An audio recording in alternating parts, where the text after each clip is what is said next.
Now, speaking of, too, this, we've heard words of like uncertainty, evolving, highly volatile environment. Well, we're going to hear a lot more about these for the day. And as we talk about uncertainty and volatility, adopting an explorer's mindset could be critical to achieving some extraordinary results, right? And the underlying theme of explore new horizons has been highlighted to you throughout the course of the morning. And there really isn't a better person to exemplify what it truly means to push the limits of human potential under extreme conditions than our guest speaker today, Grant Axe Rawlinson. So please join me in welcoming Axe on stage as he tells us more about some incredible stories as he powers through countries, continents, and seas. And Axe, the stage is yours.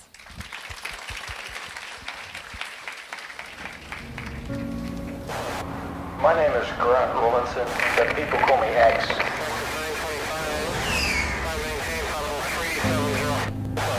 Have you ever looked out of a plane window and wondered what was down there? Who lives on the islands you see? I'm a human-powered adventurer, which means no engines, no sails, only my own human power to get me from place to place.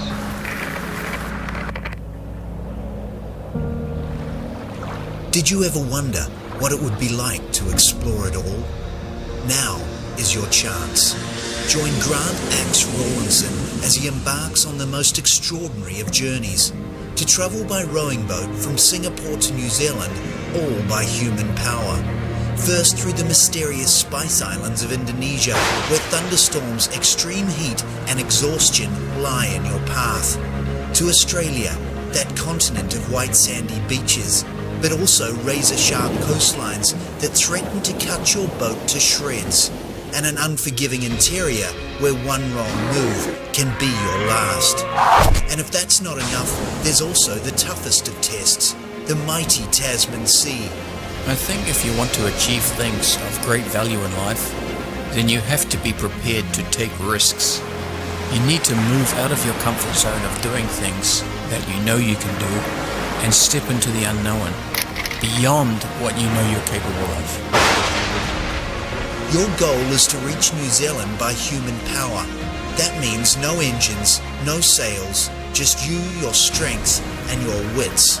Now is the time to make the decisions that will take you on the adventure of your life.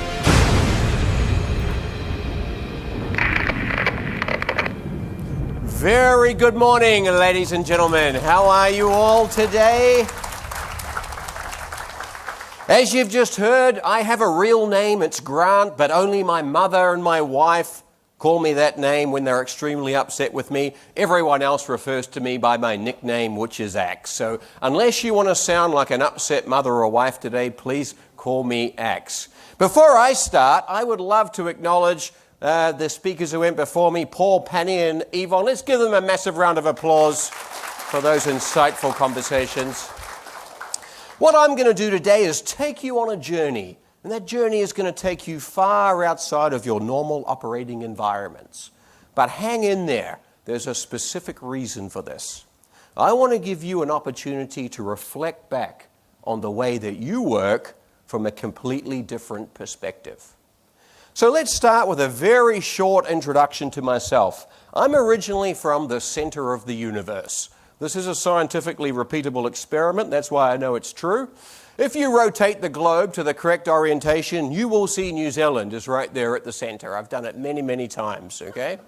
However, I've been based here in Singapore. Some of you are not impressed already. Not funny already. My jokes will get better, don't worry. But I've been based here in Singapore for 25 years. Singapore is where I base myself to pursue my life purpose. My life purpose is to make exploratory, human-powered journeys through the world's more remote environments. Over the course of the last 25 years, together with my teams, we've walked across countries, we've cycled across continents, we've rowed across many seas, and we've climbed many of the world's highest mountains, including Bukit Timah Hill. That's right, I knew that would impress you. But you know, as my level of ambition grew in the world of adventure, just getting to the start line of these massive projects was a challenge in itself. Because my expeditions went from a few $100s to fund them to a few $1,000s to hundreds of thousands of dollars, having to build whole teams of people, taking years to undertake an expedition. And just raising the hundreds of thousands of dollars to get to the start line was a massive challenge. It was very competitive to raise sponsorship money. So I began to look around in the world of adventure.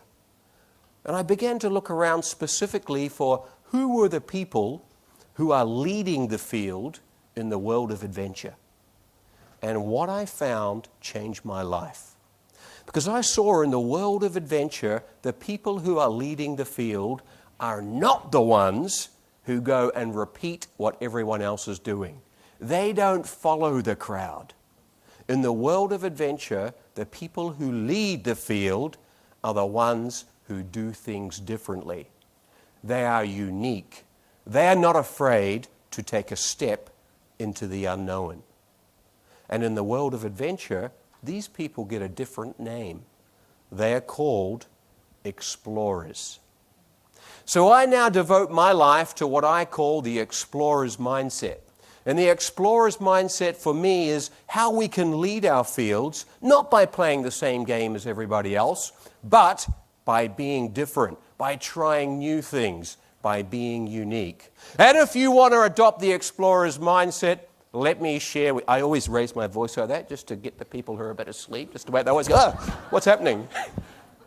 If you want to adopt the explorer's mindset, let me share with you the first step. As I just told you, originally from New Zealand, but based here in Singapore for 25 years. One year, I was flying from Singapore back to New Zealand in the aeroplane.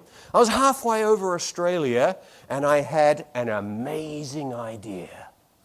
I thought to myself, would it be possible to connect Singapore to New Zealand, but not use the aeroplane? Not use any engine whatsoever, use only my own human power.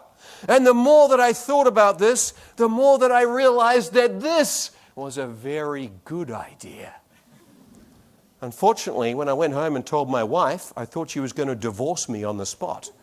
Especially when I told her how much it was going to cost. I thought it would cost $500,000 to fund this expedition.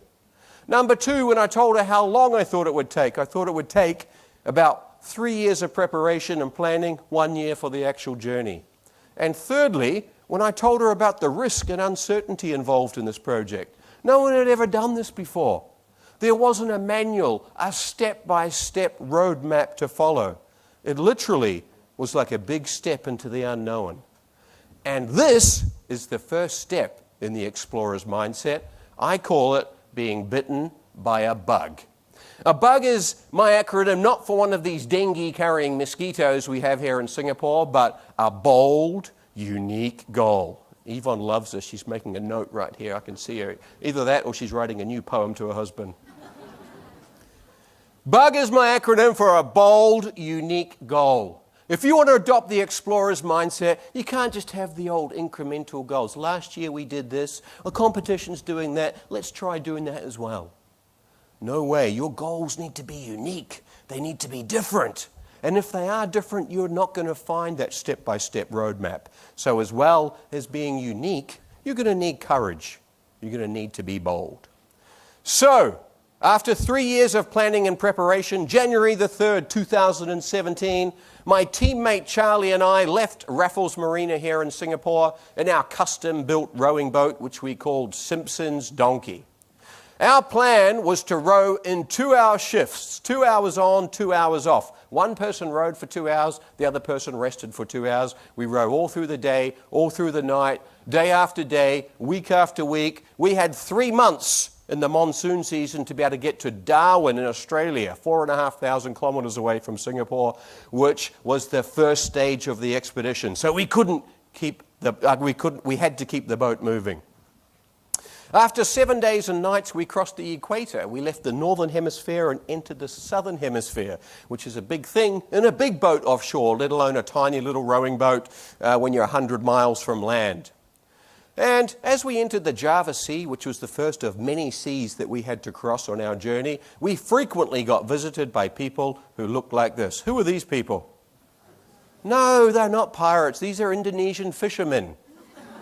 These are what some of them dress like during the day. I can tell you it was very intimidating on the boat when they'd come up and they'd circle around our tiny little rowing boat. Then they'd come in for a closer look and they'd finally come in for a third look until they realized that on that tiny rowing boat was nothing more than two completely naked, hairy, dirty, unwashed, and obviously crazy white men rowing a boat in a direction they couldn't even tell, and they'd leave us alone. In the first month of rowing, as the seas got more rougher, there were definitely times, especially when these massive electrical thunderstorms would sweep through, when I started to agree with my wife. I thought this project was a stupid idea. When the lightning was smashing into the water all around the boat, I was like, oh, I do not want to be on this boat anymore. But you know, when these storms blew through, I can tell you, 2 or 3 hours later, the sun would always come up and my mood would always change completely again. And I was always back in love with it when that sun came up the next morning. Well, after 78 days and nights of rowing, Charlie and I got our first glimpse of Darwin in Australia. We became the first people to ever row a boat from Singapore to Australia, and this is what we saw. The guys are now less than 100 miles from Darwin Harbour, so we're leaving port and then we'll guide them to the harbour entrance tomorrow. Oh, I think it's terribly awesome. I'm just overwhelmed by their capacity to manage such a human feat. Nautilus, this is Simpson's Donkey, go ahead. Oh, good morning guys, and welcome to Australia, and congratulations. Thank you very much, Nautilus. Very nice to hear some friendly voices. Well, first views of Darwin. Pretty excited about arriving there 4 to 5 hours time. And then stage 1 will be officially over. This was something that no one had ever done before, so I never let myself think too much about what would happen after we reached Darwin, and I just focused everything on trying to get there. So I didn't feel the need to jump up and down and celebrate, and for me it was just the fact that we'd actually done it. And now the expedition actually had a future. So if you want to ask me how I felt, it was relief. So, with all that 78 days and nights of relief, I had a rest in Darwin, and at this stage, Charlie, my teammate, left the expedition because he only ever had 3 months available and he was going to join me for the first stage, which was the plan. My plan was very simple, and I've been planning this for 5 years, was just to restock the boat with food and keep rowing all the way around the northeast coast of Australia for another 3 months until I got to the east coast, ready to cross the Tasman Sea to New Zealand. But when I got to Darwin and I was taking my rest there, the expedition meteorologist, the weather expert, called me and said, the winds and the currents are going to make it very difficult to row your boat in this direction around Australia, Axe. And he said, you also know that the northern part of Australia is heavily infested with saltwater crocodiles. Not a good place to get into trouble by yourself in a small boat. I listened to him, but you know, I'm a pretty stubborn person. And I don't like to give up easily. I'd planned this for 5 years by now. We had 25 sponsors who'd funded the $500,000 for this project. This was the plan. So I was determined to get out there and give it a go. Just before I left Darwin, I spoke to my friend Avi here in Singapore on the telephone. Avi said, what's wrong, Axe? You sound a bit anxious. And I told him all the issues with, you know, the currents and the crocodiles. And he said, it's easy. Change plans to cycling across Australia instead of rowing around it. And I said, well, that's a stupid idea. The expedition's called Rowing from Home to Home. And he said, I know. I've seen your website. I know the name of it. But I've also seen the goal of your expedition, which is to travel from Singapore to New Zealand by human power. And I said, yeah, that might be true, Avi, but I've been planning this for 5 years. I've got all the sponsors, you know, we all agreed on this plan. Avi said, Axe, okay, I'm not going to try and convince you otherwise. Just one more question. What's the name of your rowing boat? And I said, you know the name of my boat, Avi, it's Simpson's Donkey. He said, just be careful, you're not behaving like your boat. Because only donkeys don't change their minds. And then he hung up. He left me standing on the marina in Darwin, asking myself this question. Am I being a bit of a donkey? Am I being stubborn, relying on a 5-year-old plan that now the environment has changed completely? I'm not changing with it? And I realized that I was. And it was time to get on my bicycle, or my wife's bicycle, because I didn't even have one prepared, to be honest, so she kindly loaned me hers, and I started riding across Australia instead of rowing around it. Now, I don't know if any of you have ridden a bicycle across Australia here, but one thing I can tell you is that it is not a country, it's a continent. It is huge. The outback of Australia goes for hundreds of kilometres without any water stops. It's very, very remote, and the roads are very, very, very, very, very long and straight.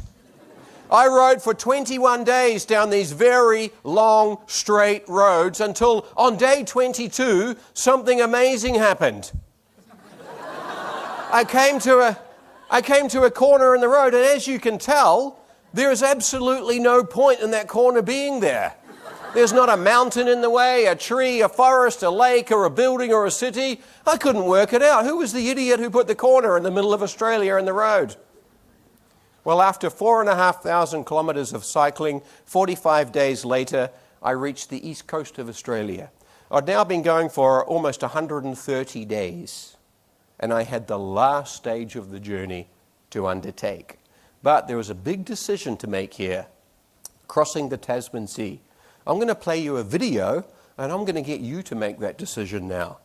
Okay? So at the end of this video, I'm going to get you to make a decision about what route would you choose to cross the Tasman Sea? That's my drama voice, okay? Good luck. Welcome to what the locals call the ditch, the wild, treacherous Tasman Sea.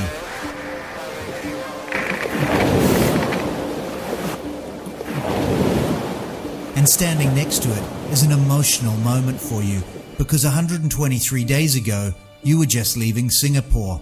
And now, after travelling through Indonesia, East Timor and Australia, you've arrived at the final stage. But this is not a moment for emotion. It's a moment for critical, unbiased thinking, because the Tasman is an extension of the Southern Ocean, and that's the wildest body of water on the planet. And what lies ahead are swirling currents, ever-changing winds, icy water, storms, and even great white sharks, which is a mixture you can't simply row against, especially now you've decided to attempt the crossing solo. So now is the time for strategic decisions that will harness nature's power. So you pore over 60 years of historical weather data, and soon it becomes obvious that there are two choices available to you. The first is the mid-Tasman route, which begins at Coffs Harbour, because here the weather is calmer and the water is warmer. And of the 12 solo attempts to either row or kayak the Tasman from Australia to New Zealand, 10 were from here, including the only one to succeed. But the winds here are also more variable, and just getting away from the coastline and across the East Australian shipping lanes is gonna be a battle. The other option is the southern Tasman route, where the winds are much stronger and might offer you a greater chance of success. But with bigger winds also comes greater danger. And the fact is that of the 12 attempts to cross the Tasman from Australia, only 2 have started in the south, and one of them ended in death. Which leaves you with the question, which one's it gonna be? So there is the two routes. There is 2 route choices here. One was the mid-Tasman starting from Coffs Harbour, which there is 10 data points. I hope you like making data-driven decisions here, because this is a data-driven decision. You have 10 data points for the mid-Tasman route starting in Coffs Harbour. You have 2 data points only, 2 people who attempted the southern route starting down south from Eden. Of the 2 people who started down south from Eden, this was one of them. His name is Andrew McCauley. He set off on the southern route in his tiny sea kayak loaded up with 40 days worth of food. Here is a short video of the conditions and challenges he faced on his crossing. My father was in the Navy, and I told him he was going to try and paddle a kayak to New Zealand, and his face just went ashen. And I said, "What's going on, Dad?" And he said, "I was there in a naval boat once, and this boat's antenna is 30 metres above the water level. And when the two destroyers were in the troughs of the waves, we couldn't see the antenna of the other boat." So the size of swells that you get out there is enormous. It's cold water, it's big swells, it's wild winds. It's a very intimidating piece of the world to be out there on your own. You know, unbelievably, Andrew Macaulay lasted for 30 days and nights at sea in a tiny sea kayak in those conditions.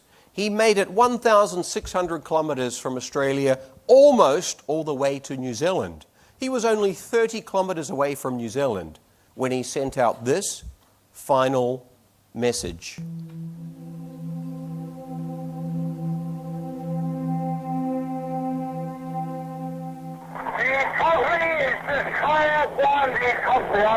Radio, Roger, you down in Key, go ahead up. Emergency situation.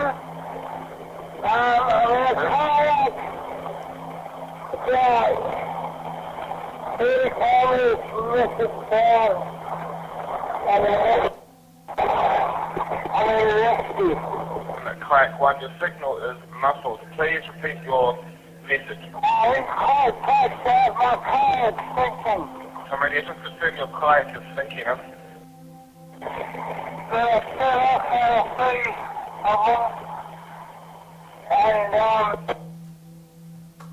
Very sadly, that was the last message we ever heard from Andrew Macaulay. His boat was never found, his body was never found, his boat was actually found. It was a very sad end to a very bold, unique attempt on the Southern Tasman. But for you, I want you to make a decision now. Here is your data sets, okay? The Mid-Tasman with 10 attempts. 10 people tried it. Only 1 succeeded, 9 failed. They either turned back or were rescued. No one died. It's not as windy or as rough, but the problem is the wind comes in all different directions, which makes it very difficult to row these boats. Then you have the Southern Tasman. 2 attempts. Neither were successful. One of them almost made it, though, in a tiny kayak, and unfortunately passed away. Much stronger wind, but the big plus is a much more favourable wind direction down south. Who would go for the Mid-Tasman? Please put your hand up. Let me see. Who would go for the Mid-Tasman? Let's vote now. Put your hand up and let me see. You have to make a decision. You have to choose one or the other, okay? So I'm very, very fast at counting, and I can see exactly 49% of you. Thank you. Who would go for the Southern Tasman? Please put your hand up. That's amazing. Look, 51% of you. Incredible. Well done.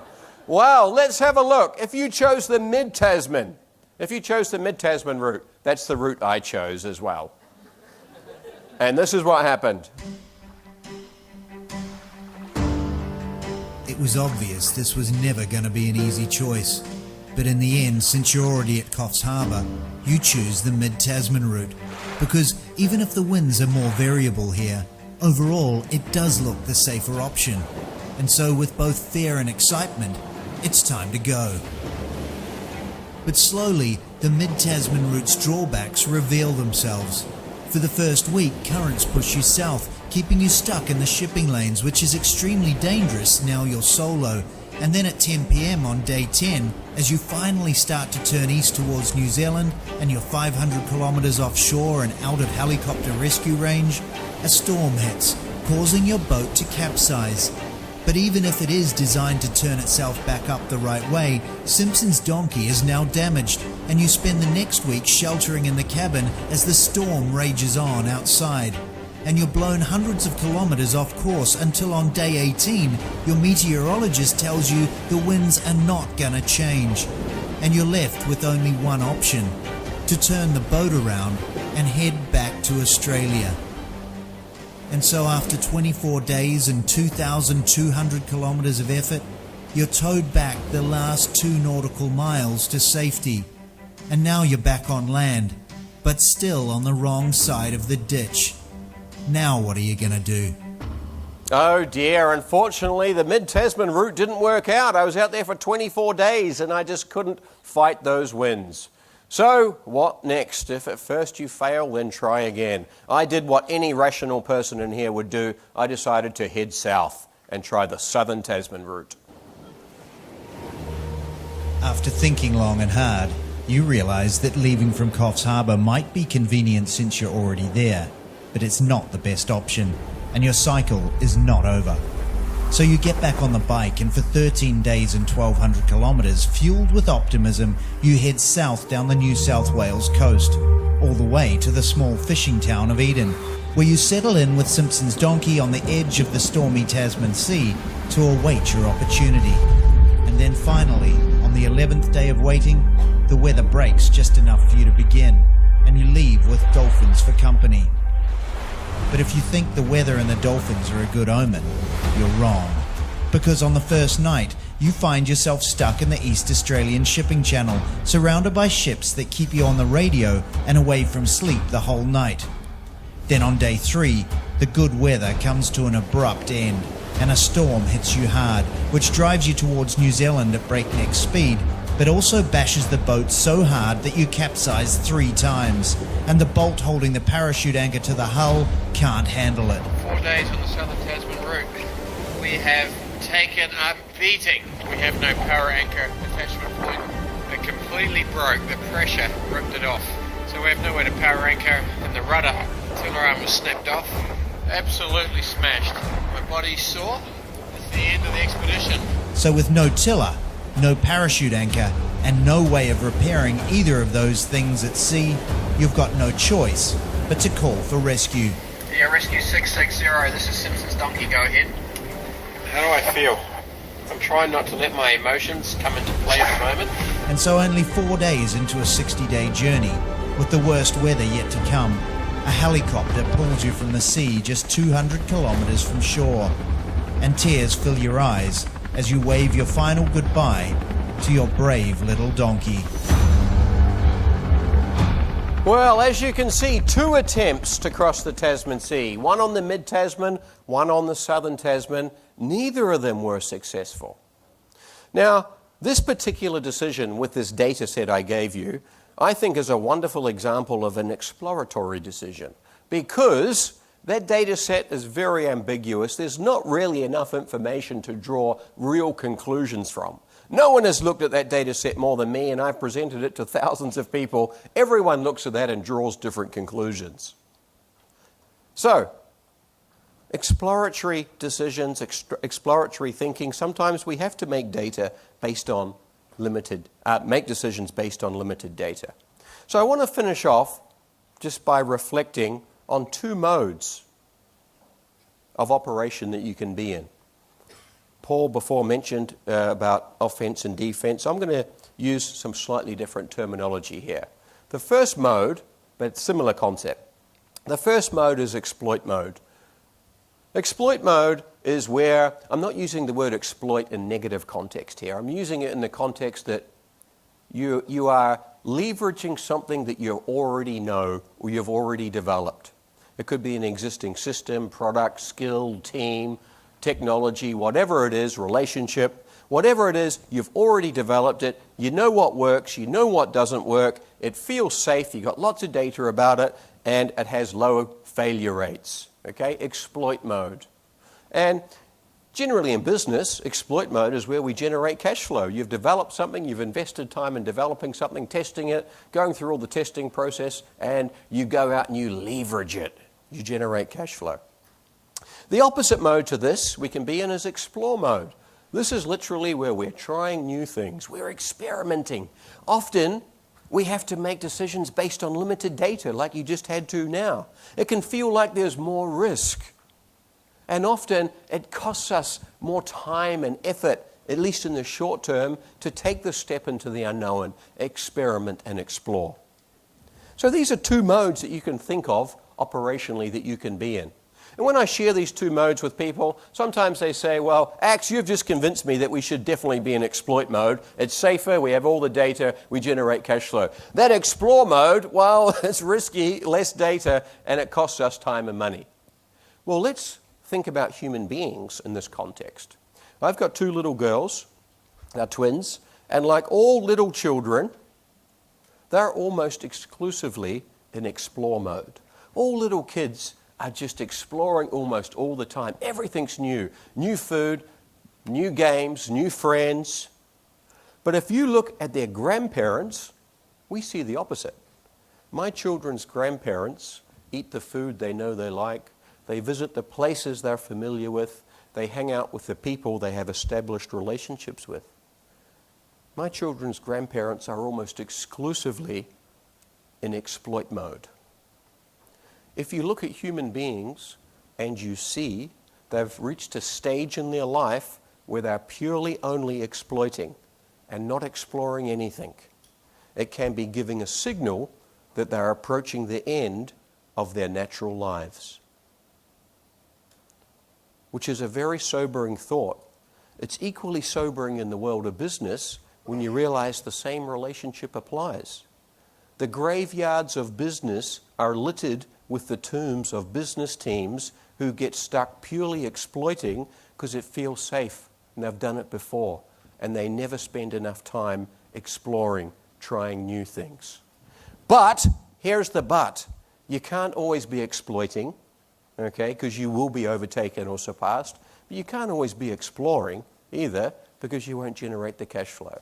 So you have to get that right balance. What is that balance? That's for you to decide. But as I finish off my journey today, I do want to say that that wasn't actually the end of the journey. After I got rescued by helicopter, some fishermen rescued Simpson's donkey. And I promise you, you've never seen a more unhappier woman than my wife than when she heard the news. Because it meant that the expedition had a future. And I had another decision to make. I'd been going now for almost half a year. Was it time to give up? Would I tweak the boat and try for a 3rd time with a good rowing mate, with a partner who wanted to join me? Or would I apply the explorer's mindset and try something even more bold and unique? Design a brand new boat to take on the Tasman Sea.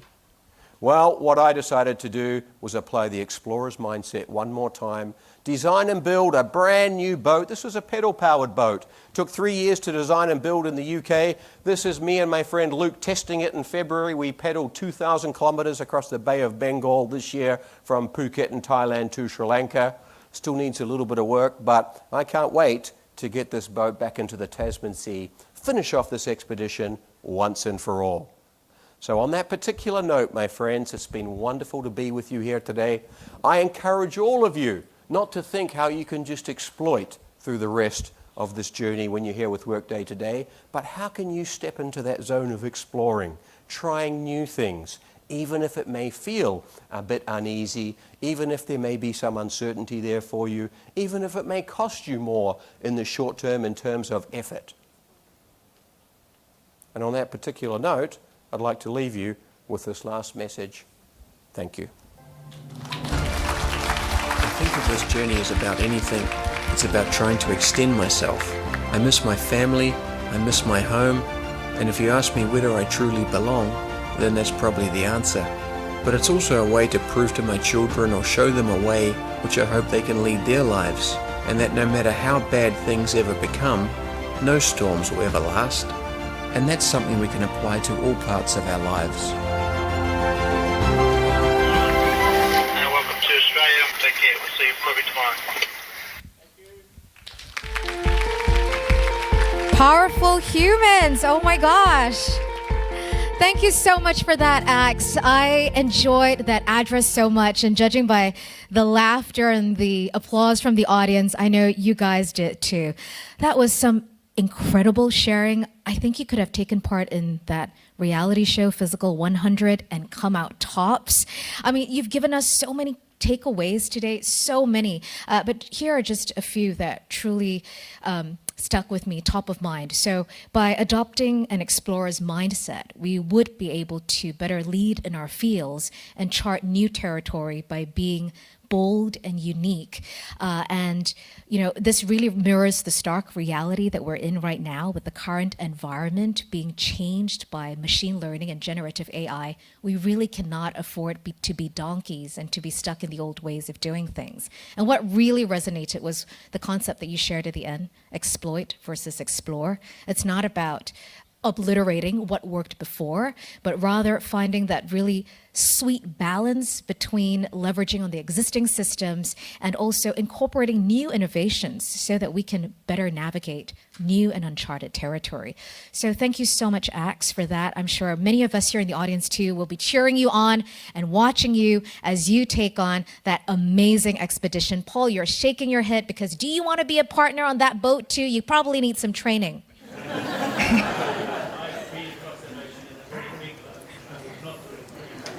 Okay, good to know. So stay in the big boat. But we're cheering on for you, Axe. And how about a big round of applause for Axe and our speakers again, Paul and Penny. That was amazing. Thank you so much.